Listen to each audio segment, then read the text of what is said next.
જી નમસ્કાર, હું ટીઆર જાદવ. અમારી ચેનલમાં ફરીથી એક નવા વિડીયોમાં તમારું સ્વાગત છે. મિત્રો, તમે બધા મસ્ત છો, મજામાં હશો?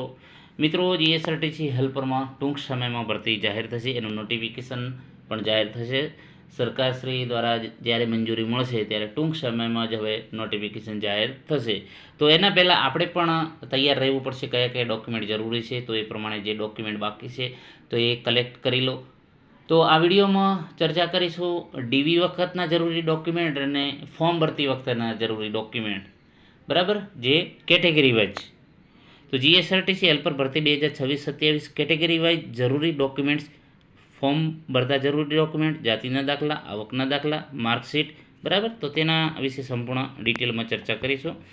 તો અહીં તમે જોઈ શકો છો GSRTC helper category wise document SC, ST, OBC, EWS અને જનરલ માટે. હવે જનરલ માટે ફોર્મ ભરતી વખતે કયા જરૂરી છે ડોક્યુમેન્ટ, તો ખાસ ધ્યાન રાખજો. આજે મેં 10 જનરલ માટે ડોક્યુમેન્ટ બનાવ્યા છે, બરાબર, અહીં લખેલા છે. તો એ ડીવી વખતે પણ જરૂરી છે. તો એના પહેલાં અરજીપત્રક તો એ તમારે જ્યારે તમે ફોર્મ ભરશો, એટલે ખાસ એટલા માટે તમને કહું છું કે ફોર્મ ભરતી વખતે જે તમે ફોર્મ ભરો છો એ ફોર્મ સાચવીને રાખજો, કારણ કે ડીવી વખતે પહેલાં ફોર્મ માંગે છે, બરાબર. એટલે એ ખાસ ધ્યાન રાખજો. હવે ફોર્મ ભરતી વખતે તમારે કયા કયા ડોક્યુમેન્ટ જરૂરી છે, તો એ પહેલાં તમારે આઈડી પ્રૂફ, જેમાં આધાર કાર્ડ છે, ચૂંટણી કાર્ડ છે, પાન કાર્ડ કે ડ્રાઇવિંગ લાયસન્સ, બરાબર. એના પછી સોગંદનામું એ પછી માંગશે, જેને લાગુ પડે, કોઈને નામમાં ભૂલ હોય કે અટકમાં ભૂલ હોય, બરાબર. એ લિવિંગ સર્ટિફિકેટ એ ફોર્મ ભરતી વખતે જરૂરી છે. પછી કોલ લેટર, આ તો ડીવી વખતે, મતલબ કે જ્યારે તમને કોલ લેટર મળે. આઈટીઆઈની માર્કશીટ બધી, બરાબર, આ ફોર્મ ભરતી વખતે જરૂરી છે. એપ્રેન્ટિસ માર્કશીટ હોય તો. પછી ધોરણ 10-12 તમે પાસ કરેલું હોય તો. અને તમારે એક પાસપોર્ટ સાઇઝનો ફોટો. 3 તો જ્યારે ડીવી વખતે માંગે છે, એટલે આપણે અંદર 3 લખ્યા. પછી કોમ્પ્યુટર સર્ટિફિકેટ તમારે, મતલબ કે દર્શાવવું પડશે કે મારી પાસે છે કે નહીં, બરાબર. તો એ કોમ્પ્યુટર સર્ટિફિકેટ પણ તમારે જરૂરી છે, કારણ કે ફોર્મ ભરતા પહેલાંનું હોવું જોઈએ. એ ખાસ તમારે ધ્યાન રાખવાનું છે, બરાબર. હવે બધાની બે બે જે કોપી ને ઓરિજિનલ, આ જે છે ડીવી વખતનું છે. અને રમતગમત પ્રમાણપત્ર હોય તો, બરાબર, જેમણે મતલબ કે રમતગમતમાં કંઈ સર્ટી હોય તો એ તમે, મતલબ કે એ પ્રમાણે તમે એનું સર્ટિફિકેટ નંબરને એ પ્રમાણે તમે એડ. આ જે છે વાત કરી જે જનરલ માટે, બરાબર. તો આ જનરલ માટે ડોક્યુમેન્ટ છે. ફોર્મ ભરતી વખતે ફરીથી એક વખત ચર્ચા કરી લઈએ કે ફોર્મ ભરતી વખતે કયા કયા ડોક્યુમેન્ટ. આ 10માંથી તો પહેલું તમારો આઈડી પ્રૂફ, લિવિંગ સર્ટિફિકેટ, પછી આઈટીની માર્કશીટ, એપ્રેન્ટિસશીપ માર્કશીટ, ધોરણ 10-12નું માર્કશીટ અને કોમ્પ્યુટર સર્ટિફિકેટ, અને જે રમતગમતનું છે, બરાબર, રમતગમત પ્રમાણપત્ર. તો આટલા ડોક્યુમેન્ટ તમારે ફોર્મ ભરતી વખતે જરૂરી છે. હવે ડીવી વખતે જ્યારે પણ તમે પરીક્ષામાં પાસ થઈને જ્યારે ડીવી કરાવો છો, ત્યારે આ જે છે 10 છે 10 માંગશે, બરાબર. તો આ ખાસ તમે જનરલવાળા, આ જેમણે જનરલમાં ફોર્મ ભરે છે એ લોકો ખાસ ધ્યાન રાખજો. અરજીપત્રક તમે જે ફોર્મ ભરો છો એ સાચવીને રાખજો. પછી માંગશે સોગંદનામું, કંઈ નામમાં ભૂલ કે કંઈ હોય અટકમાં કે નામમાં, તો એ સોગંદનામું કરાયેલું હોય તો, બરાબર. અને લિવિંગ સર્ટિફિકેટ, કોલ લેટર, બરાબર, બંને રાખવા. એટલે અગાઉ તમારે 2 કોલ લેટરો હતા, કેમ કે જ્યારે તમે ઓએમઆર માટે જે તમને આપેલા હોય ને બીજો જ્યારે તમને બીજો અલગ આપેલા હોય, એટલે એ વખતે 2 કોલ લેટર, બરાબર.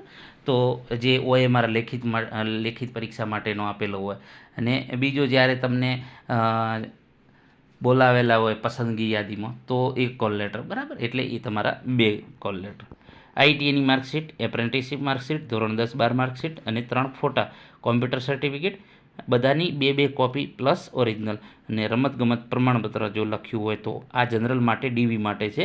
અને ફોર્મ ભરતી વખતે કયા છે એ પણ ચર્ચા કરી. એ રીતે હવે ઈડબ્લ્યુએસ માટે, તો આ ખાસ ધ્યાન રાખજો, કારણ કે આ તમને ઘણા ઉપયોગી સાબિત થશે. ઈડબ્લ્યુએસ માટે ઓનલાઈન ફોર્મ, એટલે કે આ ડીવી માટે છે. હવે તમે ઓનલાઈન ફોર્મ ભરતી વખતે કયા જરૂરી છે, તો તમારું આઈડી પ્રૂફ, જે પણ આધાર કાર્ડ હોય, પાન કાર્ડ, ચૂંટણી કાર્ડ. પછી તમારો અરજીમાં દર્શાવેલ નંબરવાળો જાતિનો દાખલો, બરાબર, ઈડબ્લ્યુએસ માટેનો. પછી આઈટીઆઈ માર્કશીટ, એપ્રેન્ટિસશીપ માર્કશીટ, ધોરણ 10-12 લાગુ પડે જે હોય, 10મું હોય કે 12મું હોય. કોમ્પ્યુટર સર્ટી, બરાબર, એલસી, રમતગમત પ્રમાણપત્ર અને કોલ લેટર તો ડીવી માટે છે, બરાબર. તો આ જે છે તમારે ફોર્મ ભરતી વખતે જરૂરી પડશે, અને જે રમતગમતનું પ્રમાણ, બરાબર. તો આ જે છે તમારે ફોર્મ ભરતી વખતે જરૂરી છે. હવે ડીવી માટે જ્યારે તમે પરીક્ષા પાસ કરો પછી ડીવી માટે કેટલા ટોટલ 13 ડોક્યુમેન્ટ જરૂરી છે. તો કયા? અરજીપત્ર, તમે જે ફોર્મ ભરો છો એ ખાસ ધ્યાન રાખવું, એ સાચવીને રાખવાનું, એની પ્રિન્ટ કરાવી લેવી, અને વોટ્સઅપમાં પણ રાખવાની. પ્રિન્ટ કરાવવી સારી રહેશે, કારણ કે તમારે પ્રિન્ટ કરાવેલી છે એ તમે સાચવીને રાખી શકો. વોટ્સઅપમાં હોય અથવા તો ફોનમાં હોય તો ગમે ત્યારે પ્રોબ્લેમ થઈ શકે. અરજીપત્રક, આ તમે ઓનલાઈન ફોર્મ ભરવા એ આઈડી પ્રૂફ, આ ડીવી માટેના અરજીમાં દર્શાવેલ નંબરવાળો જાતિનો દાખલો, જે મતલબ કે ઈડબ્લ્યુએસ કે જે તમારો હોય, ITI marksheet plus certificate, apprentice marksheet ધોરણ 10-12 લાગુ પડે, કોમ્પ્યુટર સર્ટી, ફોટો, 3 ફોટા ડીવીમાં માંગશે, એલસી લિવિંગ સર્ટિફિકેટ, રમતગમત પ્રમાણપત્ર, એલસી એટલે કે જે તમારું લિવિંગ સર્ટિફિકેટ છે, કોલ લેટર બંને, અને બધા ડોક્યુમેન્ટની બે કોપી પ્લસ ઓરિજિનલને છેલ્લે સોગંદનામું. કંઈ તમે ભૂલ હોય નામમાં કે અટકમાં, બરાબર, તો એ પ્રમાણે તમારે સોગંદનામું જરૂરી છે. એ ઈડબ્લ્યુએસ. હવે ઓબીસી ઉમેદવારો માટે તો જ્યારે તમે ઓનલાઈન ફોર્મ ભરો છો ત્યારે કયા જરૂરી છે, તો એના વિશે પહેલાં ચર્ચા કરીશું. તો તમારે નોન ક્રિમિલિયર સર્ટિફિકેટ જોઈશે, જાતિનો દાખલો જે લાગુ પડતો હોય, પાસપોર્ટ સાઇઝ ફોટા, બરાબર, મતલબ કે એમાં તમારે પેલું સ્કેન કરવાનું હોય છે. પછી તમારું એલસી, આઈટી માર્કશીટ અને સર્ટી. માર્કશીટ અલગ આવે ને સર્ટી અલગ આવે છે, એ ખાસ ધ્યાન રાખજો. ધોરણ 10-12 જે લાગુ પડતું હોય, માર્કશીટ ને સર્ટિફિકેટ, આઈડી પ્રૂફ, બરાબર, આ ફોર્મ ભરતી વખતે કામ આવશે. અને કોમ્પ્યુટર સર્ટિફિકેટ, એપ્રેન્ટિસશીપ, બરાબર, કોમ્પ્યુટર એપ્રેન્ટિસશીપ પછી, બરાબર. આ ખાસ તમારે જ્યારે ફોર્મ ભરતી વખતે. હવે તમે ડીવીમાં જશો તો કેટલા તમારે ટોટલ 16 ડોક્યુમેન્ટ જરૂર પડશે. આ મિત્રો જે મેં જે છે અગાઉ પણ વિડીયો બનાવેલો, તો એ ઘણા વિદ્યાર્થી મિત્રોને કામ આવ્યો ડીવી વખતે, અને સારી રીતે એમણે ડીવી પૂરું કરાવેલ. તો તમે પણ આ ખાસ જોજો કે ઓનલાઈન ફોર્મ ભરતી વખતે કયા જરૂરી છે અને ડીવી માટે કયા જરૂર છે, તો એ તમને ખ્યાલ આવી જશે. તો તમારે જ્યારે ડીવી માટે જશો ત્યારે ઓનલાઈન અરજીપત્ર ફરજિયાત, નોન ક્રિમિલિયર, જાતિનો દાખલો, passport size, LC, ITI marksheet અને સર્ટી, ધોરણ 10-12 માર્કશીટ અને સર્ટી, આઈડી પ્રૂફ જે તમારી પાસે હોય, કોલ લેટર બંને ઓએમઆરનો, અને જે તમને જીએસઆરટીસી આપે કે સ્થળ પસંદગી માટે અને ડીવી માટે તમને જ્યારે બોલાવે કે તમે ડીવી માટે આવો, તે એના પહેલાં તમને એ લોકો એક કોલ લેટર ટાઈપનું આપતા હોય છે. પછી આઈડી પ્રૂફ, કોલ લેટર બંને, સોગંદનામું લાગુ પડે ને જેમાં કંઈ નામમાં કે અટકમાં ભૂલ હોય તો પેઢીનામું, બરાબર, તમારે પેઢીમાં નામું, વયપત્રક લાગુ પડે. હવે ખાસ તમારે જે 1978 પહેલાંના પુરાવા માગતા હોય છે, તો એમના માટે જેમ એસસી એસટી ઓબીસી માટે આ માગે છે 1978 પહેલાં, 1/4/1978 પહેલાં, તો એમને પેઢીનામું કટાવવાનું હોય છે. અથવા તો જેમને જે દાદા હોય છે, તો દાદાના નામે તમે એલસી આપેલું હોય તો તમારે પેઢીનામું જરૂર પડે. કાકાના નામે, ફઈના નામે લીધું હોય એલસી, આમાં બતાવ્યું હોય તો તમારે એના પુરાવા તરીકે રજૂ કર્યું હોય તો તમારે એમાં પેઢીનામું બતાવવાનું હોય છે. વયપત્રક પણ એ તમને, એના વિશે પણ ડિટેલમાં આપણે ચર્ચા કરીશું, પરંતુ આ ડોક્યુમેન્ટ બાબતમાં હાલ આટલી ચર્ચા કરી. કોમ્પ્યુટર સર્ટિફિકેટ, એપ્રેન્ટિસ માર્કશીટ અને સર્ટી લાગુ પડે, પિતાનું એલસી, દાદા કાકા ફોઈનું જેનું લાગુ પડે, બધાની બે કોપી પ્લસ ઓરિજિનલ સાથે રાખો. અને ફોર્મ ચેકલિસ્ટમાં આપેલ છે, એ ફોર્મ તમારે ડાઉનલોડ કરી જે જીએસઆરટીસી વેબસાઇટ ઉપર અથવા તો આપણે ટેલિગ્રામ ચેનલમાં એ ફોર્મ મૂકેલું છે, તો એ ફોર્મ ચેકલિસ્ટ પ્રમાણે તમારે ફોર્મ ભરવાનું. એસટી ઉમેદવારો માટે તો કયા જરૂરી છે? ટોટલ ડીવી માટે ટોટલ 11 નહીં 17 ડોક્યુમેન્ટ છે. તો તમારે ફોર્મ ભરતી વખતે કયા એસટી માટે? તો તમારો જાતિનો દાખલો, પાસપોર્ટ સાઇઝનો photo, LC, ITI marksheet, ID proof, પેઢીનામું પછી માંગશે.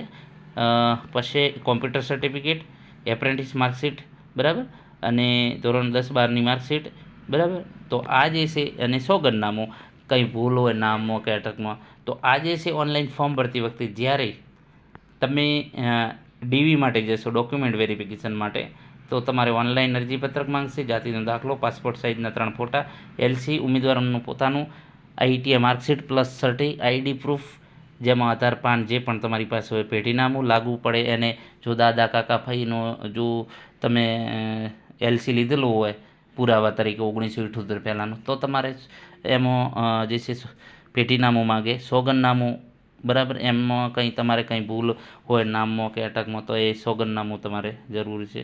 પછી કોલ લેટર જે તમને આપેલો હોય છે, તો એ બંને OMR માટેનું, અને પછી જ્યારે ડીવી માટે બોલાવે છે એ માટેનો. કોમ્પ્યુટર સર્ટિફિકેટ, એપ્રેન્ટિસ માર્કશીટ અને સર્ટિફિકેટ. નમૂનો ઘ એ ભરવાનો હોય છે. નમૂનો ચ બાંહેધરી પત્રક એ પણ અંદર આપેલો જ હોય છે. જે ચેકલિસ્ટ તમે GSRTCની વેબસાઇટ છે, તો એમાં SC ST OBCના અલગ અલગ જે છે ડોક્યુમેન્ટ માટેનું આપેલું છે, તો એ પ્રમાણે એ બાંહેધરી પત્રક, નમૂનો ચ, નમૂનો ક. પછી પિતાનું LC, દાદાનું, કાકાના, ફોઈનું જેનું હોય LC 1978 પહેલાંના તમારે પુરાવા તરીકે. ધોરણ 10-12 માર્કશીટ અને સર્ટી બધાની 2 કોપી પ્લસ ઓરિજિનલ, બરાબર. વયપત્રક ડુપ્લિકેટ જો LC હોય એના માટે, અને ફોર્મ ચેકલિસ્ટમાં આપેલ એ પ્રમાણે. તો આ ડોક્યુમેન્ટ ST માટે છે. હવે SC ઉમેદવારો માટે ફોર્મ ભરતી વખતે કાંઈ જરૂરી ડોક્યુમેન્ટ, તો તમારે ID પ્રૂફ, LC ઉમેદવારની, બરાબર. પછી ધોરણ 10-12 માર્કશીટ, પછી કોમ્પ્યુટર સર્ટિફિકેટ, પછી જે તમારો પાસપોર્ટ સાઇઝનો ફોટો હોય, કેમ કે ઓનલાઈન સ્કેન કરવું પડશે એટલા માટે. જાતિનો દાખલો જે તમારે લાગુ પડે એ સક્ષમ અધિકારીનો. એપ્રેન્ટિસ માર્કશીટ અને સર્ટિફિકેટ, એપ્રેન્ટિસ કર્યું હોય તો એની માર્કશીટ અને ITI માર્કશીટ અને સર્ટિફિકેટ, બરાબર. તો આ જે છે SC માટે છે. અને ડીવી માટે તમે જશો ત્યારે કયા કયા ડોક્યુમેન્ટ જરૂરી છે, તો ડીવી માટે તમે જશો ત્યારે ઓનલાઈન જે તમે ફોર્મ ભર્યું છે એ ખાસ તમે જે છે એની પ્રિન્ટ કરાવી લેજો, નહીં તો પછી પ્રોબ્લેમ થશે જ્યારે માંગતા હોય ત્યારે, મતલબ કે નથી મળતું. એક ખાસ ધ્યાન રાખો મિત્રો, અહીં આપણે STમાં પણ જો રમતગમત સર્ટિફિકેટ હોય તમારી પાસે, તો એ પણ તમે રાખી શકો. રમતગમત દરેક જનરલ SC ST OBC માટે કોમન છે, જો હોય તો તમે એડ કરી શકો છો, બરાબર. એ કહેવાનું રહી ગયું. એટલે રમતગમત દરેક SC ST OBC જનરલ માટે જો હોય તો તમે બતાવી શકો, તો તમારે રજૂ કરવું પડશે ફરજિયાત. SC ઉમેદવારો માટે જે ડીવી માટે ઓનલાઈન અરજીપત્ર, ID પ્રૂફ, LC ઉમેદવારની, LC પિતાની, દાદાની, કાકાની, બરાબર. 1978 પહેલાંના ગુજરાતના રહેવાસી છો એના પુરાવા માટે.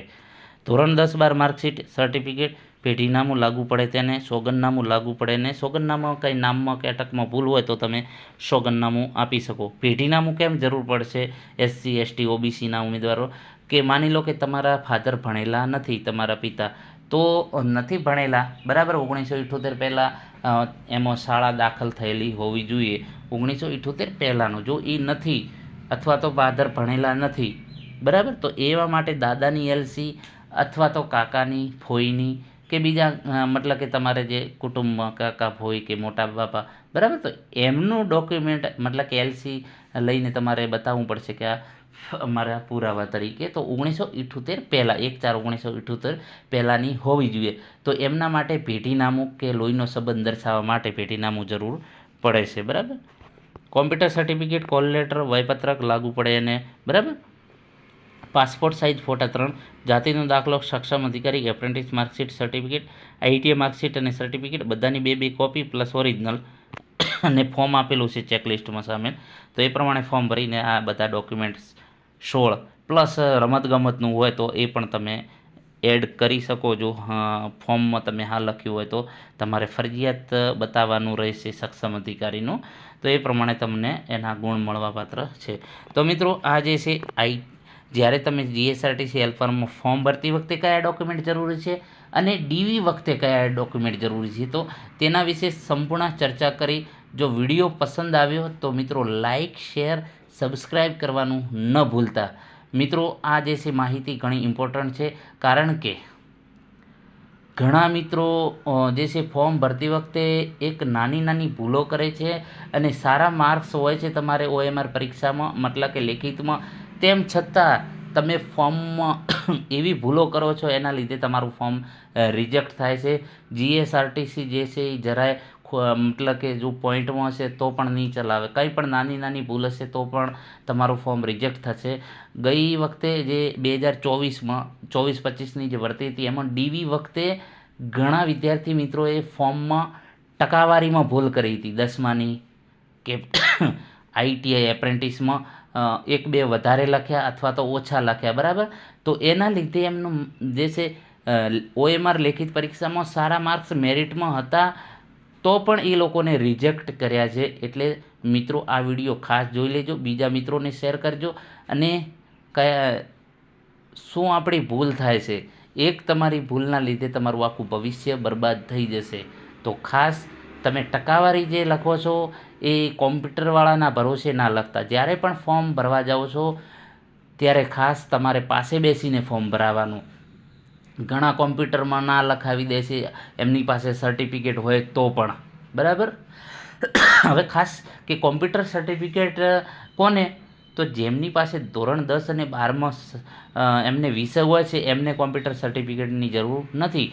પરંતુ જેને 10-12માં વિષય નથી તો એ લોકોને કોમ્પ્યુટર સર્ટિફિકેટ ફરજિયાત છે. અને એ પણ તમારે આ ભરતી આવે એના ફોર્મ ભરો એના પહેલાંની તમારે ટ્રેનિંગ લીધેલી હોય એ પ્રમાણેનું સર્ટિફિકેટ હોવું જોઈએ. તો ખાસ તમે જ્યારે પણ ફોર્મ ભરતી વખતે તમે ત્યાં પાસે બેસીને ફોર્મ ભરાવો.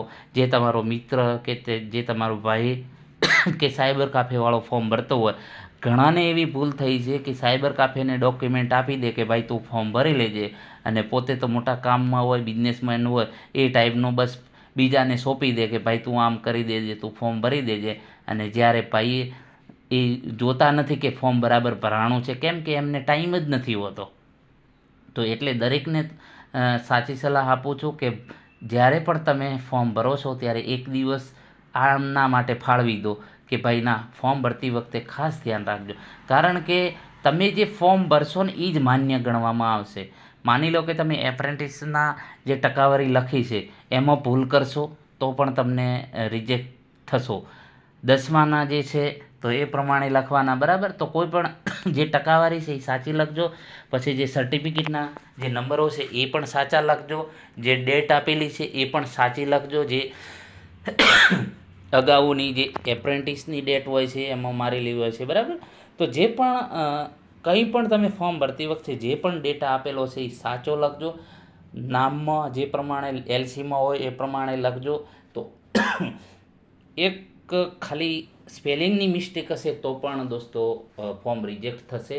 એટલે ખાસ તમારું ફોર્મ ભરાઈ જશે, પરંતુ જ્યારે DBમાં જશો તમારે પરીક્ષા પાસ કરી લેશો અને લાસ્ટ DBમાં તમને કાઢશે. એટલે તમને દરેકને વિનંતી છે કે ફોર્મ ભરતી વખતે ખાસ ધ્યાન રાખજો. તો મિત્રો આ વિડીયો વધુમાં વધુ શેર કરજો જેથી કરીને બીજા વિદ્યાર્થીઓને પણ આની માહિતી મળે. આભાર.